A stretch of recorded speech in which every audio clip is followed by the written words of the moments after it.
শেখ হাসিনার রায় নিয়ে প্রতিক্রিয়া জানিয়েছে ভারত সরকার। দেশটির পররাষ্ট্র মন্ত্রণালয়ের বিবৃতিতে বলা হয়, শেখ হাসিনার বিরুদ্ধে আন্তর্জাতিক অপরাধ ট্রাইব্যুনালের রায়ের ব্যাপারে দিল্লি অবগত। এদিকে 17 নভেম্বর সোমবার রায়ের পরই মানবতা বিরোধী অপরাধে মৃত্যুদণ্ডপ্রাপ্ত শেখ হাসিনাকে ফেরত দিতে ভারতকে আহ্বান জানিয়েছে অন্তর্বর্তী সরকার। বন্দি প্রত্যর্পণ চুক্তির আওতায় শেখ হাসিনাকে অনতিবিলম্বে হস্তান্তর করতে দিল্লি বাধ্য বলে এক বিবৃতিতে জানিয়েছে পররাষ্ট্র মন্ত্রণালয়। তবে বিচার কার্যকরে ভারত শেখ হাসিনাকে আদৌ বাংলাদেশের হাতে তুলে দেবে কিনা তা নিয়ে জোরালো আলোচনা চলছে সেই দেশের গণমাধ্যমগুলোতে। দুই দেশের চুক্তি অনুযায়ী আদালতের রায়ে প্রত্যর্পণ করার মতো কোনো অপরাধ করে থাকলে সংশ্লিষ্ট ব্যক্তিকে এক দেশ অপর দেশের হাতে তুলে দেবে। তবে গত ডিসেম্বরে শেখ হাসিনাকে ফেরাতে বাংলাদেশের দেওয়া চিঠির জবাবে ভারত জানায়, জনগণের ভোটে নির্বাচিত না হওয়া অন্তর্বর্তী সরকার কোনো রাজনৈতিক নেতার প্রত্যর্পণ চাইলে তা আইনি ভিত্তি বিবেচনা করতে হবে। এই বছরের অক্টোবরে শেখ হাসিনার প্রত্যর্পণের বিষয়ে আবারও নিজেদের অবস্থান স্পষ্ট করে ভারত।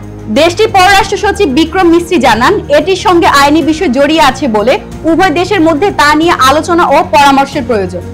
প্রশ্ন হলো, ভারত কি শেখ হাসিনাকে প্রত্যর্পণ করতে বাধ্য?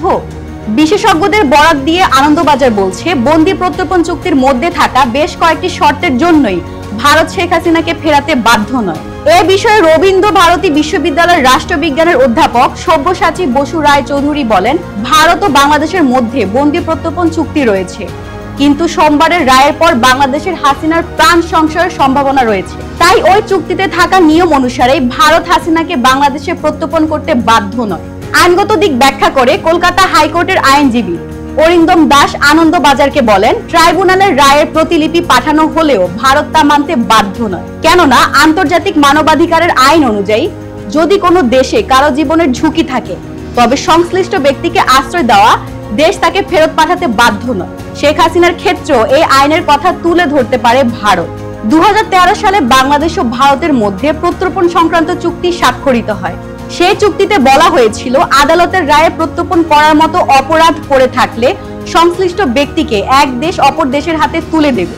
ন্যূনতম 1 বছরের জেল হতে পারে এমন অপরাধ করে থাকলে ওই ব্যক্তিকে প্রত্যর্পণ করা হবে। এরপর 2016 সালে প্রত্যর্পণ প্রক্রিয়া সহজ করতে চুক্তি সংশোধন করা হয়, যেখানে কারো নামে গ্রেপ্তারি পরোয়ানা থাকলেই তাকে প্রত্যর্পণ করা যাবে বলে উল্লেখ করা হয়। তবে চুক্তিতে এও বলা হয়, অপরাধটি যদি রাজনৈতিক চরিত্রে থাকে তাহলে প্রত্যর্পণ করা যাবে না। বিচারের নৈপথ্যে যদি সৎ কোনো উদ্দেশ্য না থাকে তাহলে ভারত বা বাংলাদেশ সংশ্লিষ্ট ব্যক্তিকে প্রত্যর্পণ করতে বাধ্য নয়। সেই কারণে শেখ হাসিনাকে বাংলাদেশে ফেরত পাঠানোর সম্ভাবনা নেই বলেই মনে করা হয়। কমেন্টে আপনার মতামত জানান। এরকম আরো ইনফরমেটিভ ভিডিও পেতে আমাদের Facebook page entrepreneur Bangladesh follow করুন এবং আমাদের ইউটিউব চ্যানেলটি সাবস্ক্রাইব করুন। ধন্যবাদ।